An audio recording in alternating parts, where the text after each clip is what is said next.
বিসমিল্লাহির রহমানির রহিম। ইয়া আইয়ুহাল্লাযীনা আমানু আলাইকুম আনফুসাকুম লা ইয়াদুররুকুম মান দাল্লা ইযা ইহতাদাইতুম ইলাল্লাহি মারজিউকুম ফায়ুনাব্বিউকুম বিমা কুনতুম তা'মালুন। সমাজ সংস্কারের বিভিন্ন প্রচেষ্টা ফলপ্রসূ হয় না কেন? সর্বপ্রথম প্রশ্নটি উত্থাপন করছি, তারপর আয়াতের অর্থ যথাযথভাবে বুঝে আসবে। অনেক সময় আমাদের মনে প্রশ্ন জাগে, বর্তমান অবস্থার পরিবর্তন ও সমাজ সংস্কারের জন্য আমরা দেখতে পাচ্ছি কত দল, কত পার্টি ও কত সংগঠন, কত সদস্য, কত সভা সেমিনার, কত বৈঠক, কত সমাবেশ অনুষ্ঠিত হচ্ছে। সকলের লক্ষ্য উদ্দেশ্য একটি, সমাজে বিরাজমান অন্যায়, অবিচার, অশ্লীলতা, অবৈধতা বন্ধ করা এবং সমাজকে সুষ্ঠু ও সঠিক ধারায় পরিচালিত করা।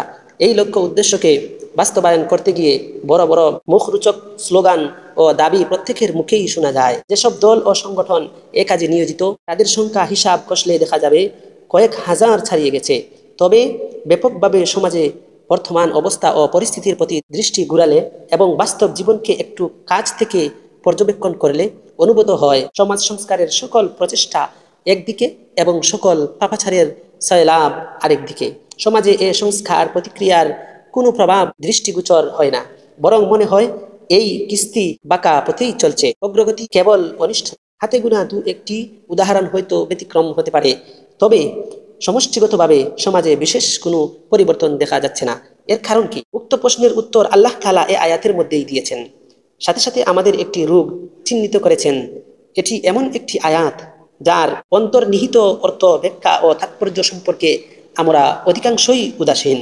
আয়াতটিতে আল্লাহ তাআলা বলেন, ইয়া আইয়ুহাল্লাযীনা আমানু আলাইকুম আনফুসাকুম লা ইয়াদুররুকুম মান দাল্লা ইযা ইহতাদাইতুম ইলাল্লাহি মারজিউকুম ফায়ুনাব্বিউকুম বিমা কুনতুম তা'মালুন।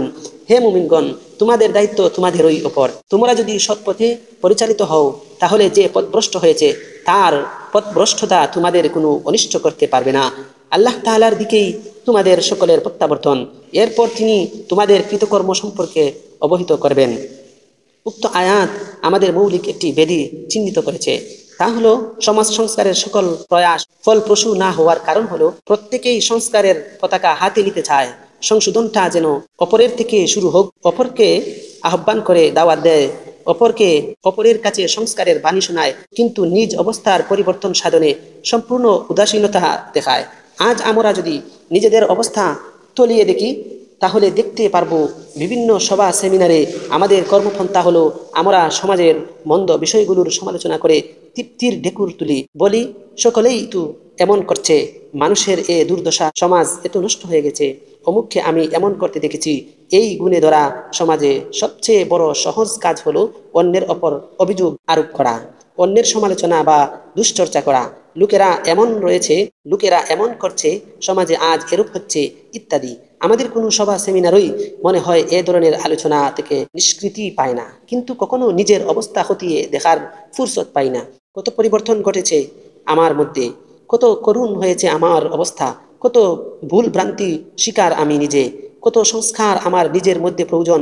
এদিকে কোনোই ভ্রুক্ষেপ নেই, চলছে শুধু অন্যের সমালোচনা, ফেনাইয়ত করার বিরামহীন কসরত। অন্যের দুশ্চর্চার ধার চলতে চলতে দুরন্ত গতিতে চলছে।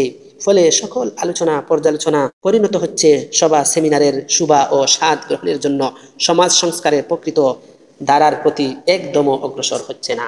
প্রিয় দিনী ভাই ও বোনেরা, আমার ভিডিওটি কেমন হয়েছে কমেন্ট করে জানাবেন, এবং কোনো ভুল ভ্রান্তি হলে তাও বলবেন, ইনশাল্লাহ শুধরিয়ে নিব। আর আপনারা সুন্দর পরামর্শ দিয়ে আমাকে উৎসাহিত করবেন এবং পাশে থাকবেন।